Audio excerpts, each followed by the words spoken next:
नमस्कार विद्यार्थी मित्रांनो, स्वागत आहे तुमचं गणित शिकूया या यूट्यूब चॅनलमध्ये। आजच्या या व्हिडिओमध्ये आपण चौकोनाचे प्रकार व त्याचे गुणधर्म हे बघणार आहोत। या आधीच्या व्हिडिओमध्ये मी तुम्हाला महत्त्व मापन या प्रकरणामधील जे सूत्र आहेत त्याबद्दलचा व्हिडिओ दिला होता। तर आता यामध्ये आपण चौकोनाचे प्रकार व गुणधर्म बघणार आहोत। चला तर मग सुरू करूयात। पहिला चौकोन आहे समभुज चौकोन, त्याला इंग्लिशमध्ये रोम्बस म्हणतात। आता इथे तुम्हाला ही आकृती दिसते बघा, चौकोन ABCD ही जी आकृती आहे ही काय आहे, समभुज चौकोनाची। समभुज म्हणजे त्या चौकोनाच्या ह्या चारही ज्या बाजू आहेत त्या समान मापाच्या आहेत, त्या एकमेकींना एकरूप आहेत। म्हणजे ही AB BC CD आणि AD ह्या चारही एकरूप आहेत, म्हणून या चौकोनाला काय म्हणतात, समभुज चौकोन। ते नावावरूनच आपल्या लक्षात येते, सम म्हणजे समान आणि भुज म्हणजे बाजू, म्हणजे समान मापाच्या बाजू असलेला चौकोन असा त्याचा अर्थ। तर व्याख्या काय आहे बघा, ज्या चौकोनाच्या सर्व बाजू एकरूप असतात त्या समभुज चौकोन असे म्हणतात। आता ही झाली त्याची व्याख्या। आता आपण त्याचे गुणधर्म बघूयात। तर कर्ण काय आहेत, परस्परांचे लंब दुभाजक आहेत। म्हणजे हे बघा, हे कर्ण जे आहेत ते परस्परांचे काय आहेत, लंब। लंब म्हणजे छेद, एका कर्णाने दुसऱ्या कर्णाला छेदल्यावर तिथे 90 अंश मापाचा कोन तयार, म्हणजे काटकोन तयार होतो, म्हणून त्याला काय म्हणतात, लंब दुभाजक म्हणतात। एकमेकांचे लंब दुभाजक आहेत। आणि सम्मुख कोन असतात म्हणजे ते एकरूप असतात, म्हणजे सम्मुख कोन एकरूप असतात। सम्मुख कोन म्हणजे कुठला, तर हा A कोन, याच्या समोरचा हा कोन आहे तो आहे C कोन। हा B कोन आहे, त्याच्या समोरचा कोन आहे तो आहे हा D कोन। मग हे जे कोन आहेत म्हणजे A कोन हा काय आहे, एकरूप कुणाला आहे, C ला आहे। हा B कोन कुणाला एकरूप आहे, तर या D कोनाला एकरूप आहे। एकरूपचा अर्थ काय होतो की त्यांची मापं जी आहेत ती एकसारखी आहेत। म्हणजे जर हा 60 अंशाचा असेल तर हा 60 अंशाचा असणार आहे। म्हणजे चौकोनाच्या चारही कोणांच्या मापांची बेरीज किती असते, 360। अशा पद्धतीने हा समभुज चौकोन आपण बघितला। आता आपण दुसरा चौकोन बघूयात, त्याचं नाव आहे समांतरभुज चौकोन। त्याला इंग्लिशमध्ये पॅरालिलोग्रॅम असं म्हणतात। आता समांतरभुज म्हणजे त्यातच अर्थ आहे, समांतरभुज म्हणजे समोरासमोरील ज्या दोन बाजू असतात त्या चौकोनाच्या त्या काय असतात, समान मापाच्या असतात। म्हणजे आता इथे बघा, ही जी बाजू आहे PQ ही समांतर आहे या SR बाजूला, आणि ही QR बाजू ती समांतर कुणाला आहे, ह्या PS बाजूला।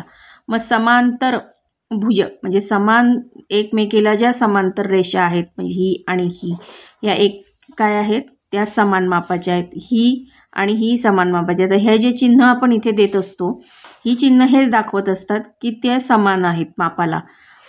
म्हणजे हे बघा, इथे ह्या दोन रेषा, ह्या दोन रेषा, इथे एक रेषा, इथे एक रेषा।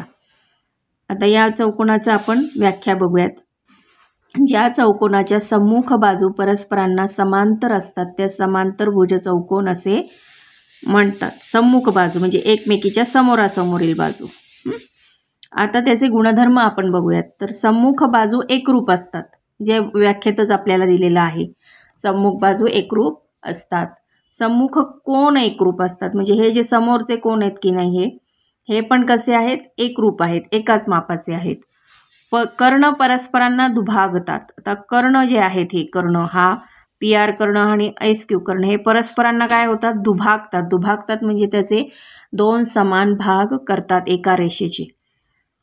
आणि लगतचे कोन परस्परांचे पूरक असतात। म्हणजे हा जो लगतचा कोन आहे, याच्या लगतचा हा, याच्या लगतचा हा, हे जे लगतचे कोन आहेत ते काय आहेत, परस्परांचे पूरक असतात। पूरक कोन म्हणजे काय हे तुम्हाला माहीत आहे, पूरक कोणांच्या मापांची बेरीज 180 अंश असते। म्हणून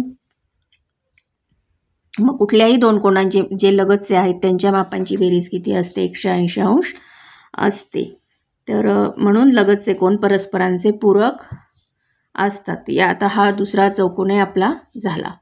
आता तिसरा चौकोन बघा, समलंब चौकोन, त्याला ट्रॅपेझियम इंग्लिशमध्ये म्हणतात। आता ह्या चौकोनात हा चौकोन बघा कुठला दिलाय त्यांनी, ABCD हा एक चौकोन दिलेला आहे। या चौकोनात त्यांनी चौकोनाची व्याख्या काय सांगितलेली आहे, तर ज्या चौकोनाच्या सम्मुख बाजूंची एकच जोडी समांतर असेल तर त्या समलंब चौकोन असे म्हणतात. म्हणजे आता एकच जोडी समांतर आहे, म्हणजे ही आणि ही, म्हणजे ABCD हा एक चौकोन आहे, त्यामध्ये एकच जोडी सांगितली त्यांनी समांतर, कुठली? AB आणि ही DC किंवा CD, ही काय आहे? एकमेकींना काय आहे? समांतर आहे. आणि या दोन जोड्या बघा कशा आहेत, ही जरा तिरकी आहे, ही रेष ही पण थोडीशी तिरकी आहे, म्हणजे ह्या काही समांतर नाही आहेत एकमेकीला. मग ह्या समांतर कुठली? एकच जोडी आहे, AB आणि DC किंवा CD, म्हणून ह्या चौकोनाला काय म्हणतात? समलंब चौकोन असे म्हणतात. आता या समलंब चौकोनाचा गुणधर्म बघा. समलंब चौकोनातील लगतच्या कोनांच्या दोन जोड्या परस्पर पूरक असतात. बघा ह्या चौकोनातल्या त्यांनी आपल्याला ह्या चौकोन जो आहे समलंब चौकोन ABCD यातल्या ज्या दोन जोड्या आहेत त्या काय असतात? या परस्पर पूरक लगतच्या कोनांच्या दोन जोड्या. म्हणजे लगतचे कोण कुठले? तर हा A आणि हा D हा लगतचा झाला, हा B आणि हा C हे एकमेकांचे लगतचे झाले. तसं हा A आणि हा B हे पण एकमेकांचे लगतचे, हा D आणि हा C पण एकमेकांचे लगतचे. मग यातल्या ज्या दोन जोड्या आहेत लगतच्या कोनांच्या त्या परस्पर पूरक असतात.